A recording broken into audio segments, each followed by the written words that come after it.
மிதுனராசி என்பர்களே, ஏப்ரல் மாதம் 2026 எவ்வாறாக அமைன்னு பார்க்கலாமா? இன்வெஸ்ட் பண்ணுறது, பிஸ்னஸ் பண்ணுறது, பிஸ்னஸில் இருக்கக்கூடிய ப்ராஃபிட்டை நம்ம என்ஜாய் பண்ணுறது, இது ஒரு பக்கம்.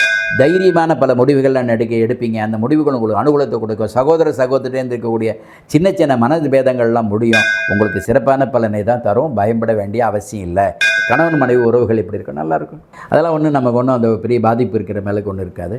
அதனால் ஒருத்தர் அனுசரித்து போகக்கூடிய ஒரு சூழல் இருக்கும். நிறைய இடங்களில் திருமண வைபவங்கள் நிறைய மிதுனராசி என்பவர்களுக்கு நடக்கும். குறிப்பாக புனர்பூசல் இருக்கிறவங்களுக்கு அதிகமாக நடக்கும். அதுக்கடுத்து பெற்றோர்களை நம்ம கவனிக்க வேண்டிய அவசியம். பெற்றோர்களுக்கு வேண்டிய சாதகங்கள், அந்நிய செலாவணிகள் சாதகமாக இருக்கும். தொழில் துறை இருக்கிறவங்களுக்கு பிரமாதமான வளர்ச்சிகள் இருக்கக்கூடிய வாய்ப்புகள், தொழிலில் இருக்கக்கூடிய அந்த முடக்கத்தன்மைகள், அவருக்கு இருக்கிற அந்த ஸ்ட்ரகிள்லாம் கம்ப்ளீட் ஆகி ரிலீஃப் ஆகி அதுலேருந்து அவங்களுக்கு கூடிய பெனிஃபிட்டபுளான ஒரு பீரியடாக இது அமைய வேண்டிய அவசியம் இருக்கும். அரசியல் சார்ந்தவங்களுக்கெல்லாம் அரசியலில் நல்ல வலுவான அமைப்புகள் இந்த காலகட்டத்தில் இருக்குது.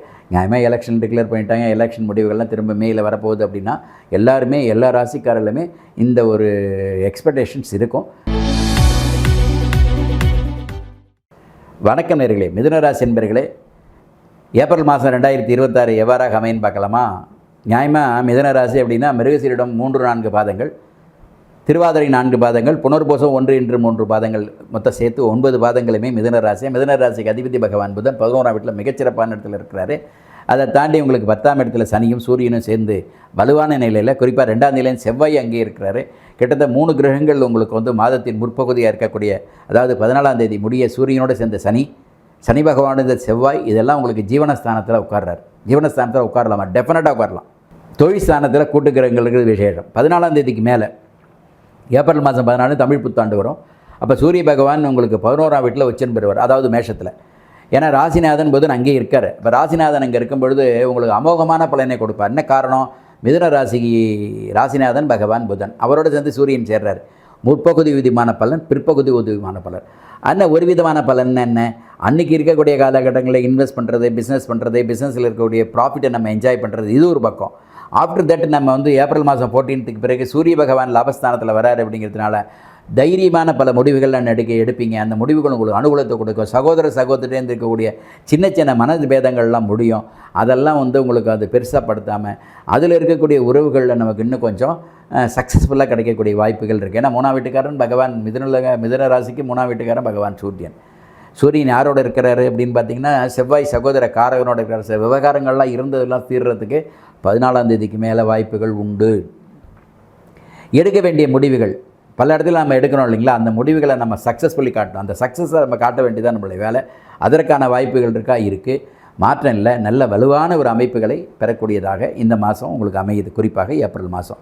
சரி, ராகு பகவான் 9ஆம் வீட்டில் இருக்கார். 3 பகவான், அதாவது ராகு 9ல் இருக்கும்போது 3ல் தான் கேது இருப்பார். இப்போ 3ங்கிறது கேது பகவான் ஞானகாரகன். ஞானகாரகன்கிறது நம்மளுடைய யூகம்.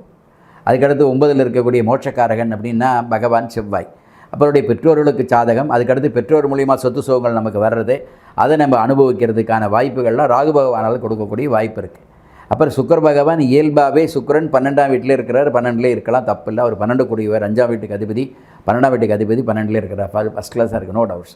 அப்போ இதெல்லாம் நம்ம என்ன மாதிரியான பலன்கள் எடுக்கிறது? கல்வி பருவத்தில் இருக்கிற மாணவ மாணவிகளுக்கெல்லாம் என்ன வேணும்?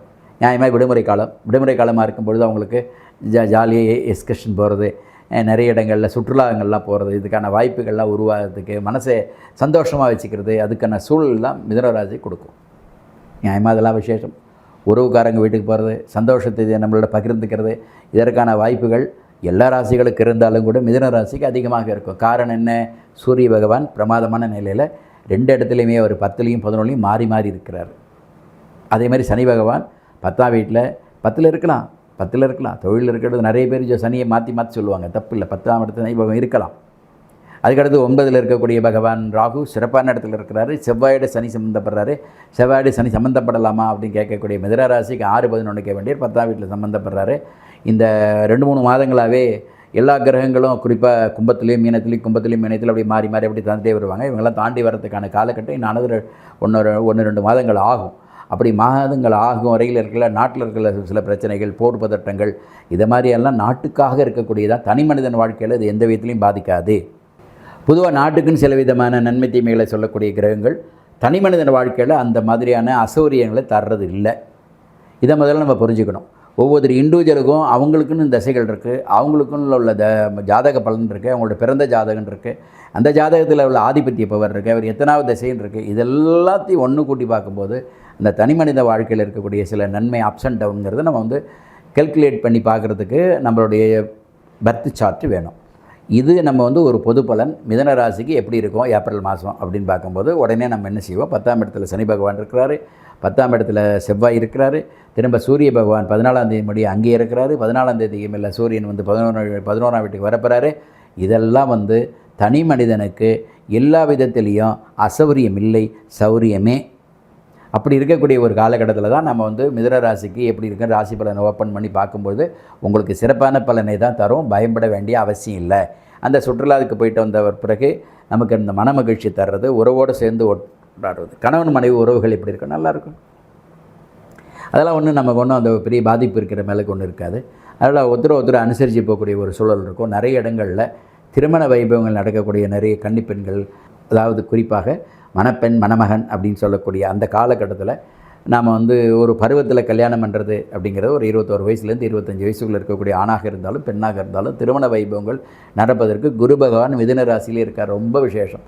ஜென்மத்தில் குரு இருக்கும்போது என்ன ஆகிடும் அப்படின்னா அந்த மாதிரியான ஒரு நல்ல காரியங்கள். ஏன்னா மிதுன ராசிக்கு 7ஆம் வீடுங்கிறது தனுசுக்கு 4ஆம் வீடு, நியாயமாக வந்து 10ஆம் வீடு, ராசிக்கு 10, தனுசு ராசிக்கு 4 சுகத்தை கொடுக்கக்கூடிய ஒரு திருமணத்தை முடிக்க வேண்டிய அவசியமே குரு பகவானுக்கு பொறுப்பு இருக்குது. ஆகையினால மிதுன ராசிக்கு திருமண வைபவங்களை ஏற்படுத்தக்கூடிய குரு பகவான் ராசியிலே இருக்கிறதுனால திருமண வைபவங்கள் நிறைய மிதுன ராசி என்பவர்களுக்கு நடக்கும். குறிப்பாக புனர்பூசல் இருக்கிறவங்களுக்கு அதிகமாக நடக்கும். அந்த மாதிரியான சொன்ன புனர்பூச நட்சத்திரத்துக்கு அதிபதி பகவான் குரு. அந்த மாதிரியான வாய்ப்புகள் உருவாகும். அப்போ திருவாதிரைக்கு இருக்கா சார் அப்படிங்கலாம் கேள்வி கேட்காதீங்க. அதெல்லாம் எல்லாருக்குமே இருக்கும். ஏன்னா நமக்கு ஒரு எண்ணம் அப்படி வரும் இல்லையா, சார் மிதுன ராசின்னா நம்ம வந்து எல்லாம் ஒன்றான்னு நினச்சிட்ருக்கோம், சார் வந்து புனர்பூசத்துக்கு மட்டும் சொல்கிறாரு அப்படின்லாம் இருக்கக்கூடாது. பொதுவாக மிதுன ராசி தான் சொல்கிறோம். அதில் எஸ்பெஷலி அந்த புனர்பூசத்தில் இருக்க அதிக வாய்ப்பு உண்டுன்னு நம்ம சொல்கிறோம். திருமண வைபவங்கள், திருமணம் சார்ந்த பொறுப்புகள், அதில் திருமண வைபவங்களில் கலந்துக்கக்கூடிய வாய்ப்புகளில் இவங்களை விட உங்களுக்கு அதிகமாக இருக்கும். இந்த மிருகசீரிட நட்சத்திரம் 3ஆம் பாதம் 4ஆம் பாதம் இருக்கிறவங்க மட்டும் கொஞ்சம் கவனமாக. ஏன் இந்த திரும்ப திரும்ப அழுத்துறேன்னா, இந்த நடுத்தர வயதை எட்டக்கூடியவர்களுக்கு பல சிக்கல் இருக்குது.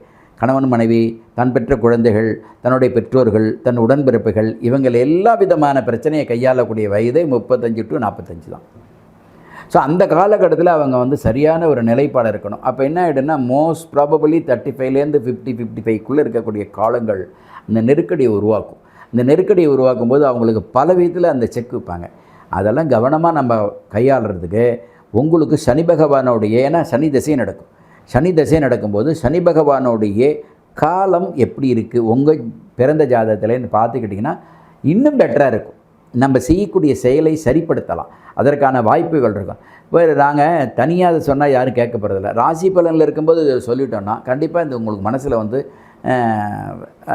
மனசில் வந்து நமக்கு அது இந்த மனசில் படும். அந்த மனசில் படும் பொழுது அதை நம்ம உடனே அதை நடைமுறைப்படுத்தவோ அதை எக்ஸிக்யூஷன்ஸ் பண்ணவோ வாய்ப்பு இருக்குது. அதில் டெஃபினட்டாக அதுக்கான வாய்ப்பு இருக்கும்.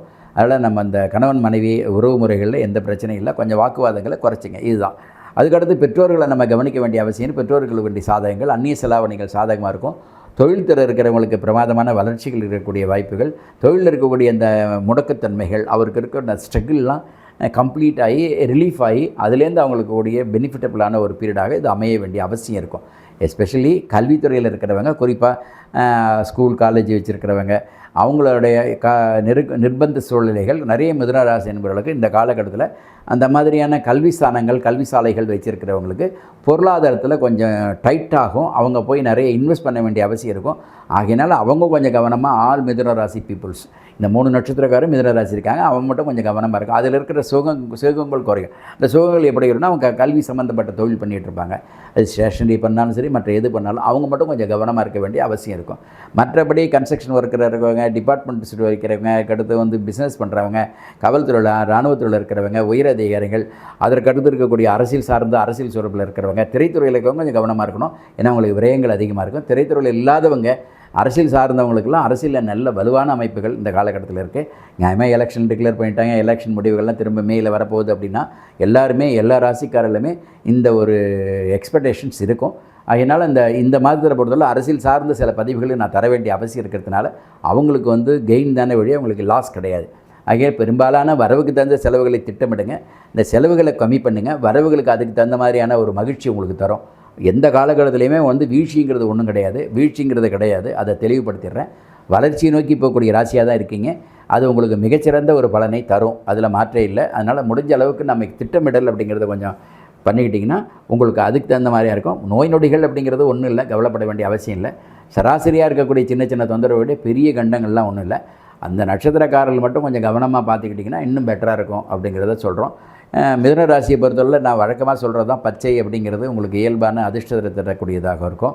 அடுத்து வடகிழக்கு உங்களுக்கு சாதகமான பலனை தரக்கூடியதாகவும், 5, 6 உங்களுக்கு அதிர்ஷ்டம் தரக்கூடிய எண்களாகவும் நீங்கள் மகாவிஷ்ணு வழிபடக்கூடிய சூழல் இருந்தால் இன்னும் அதிகமான ஒரு பலனை உங்களுக்கு தருங்கிறதை சொல்லி எல்லாம் வல்ல இறைவனை பிரார்த்திக்கிறோம். நீங்கள் அனைவரும் அனைத்து சுகங்கள் பெற வாழ்த்துக்கிறோம். நன்றி, வணக்கம்.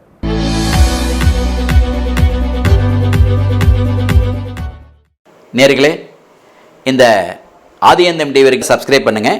சப்ஸ்கிரைப் பண்ண பிறகு ஷேர் பண்ணுங்கள், லைக் பண்ணுங்கள், பெல் பட்டனை மறக்காமல் அழுத்துங்க.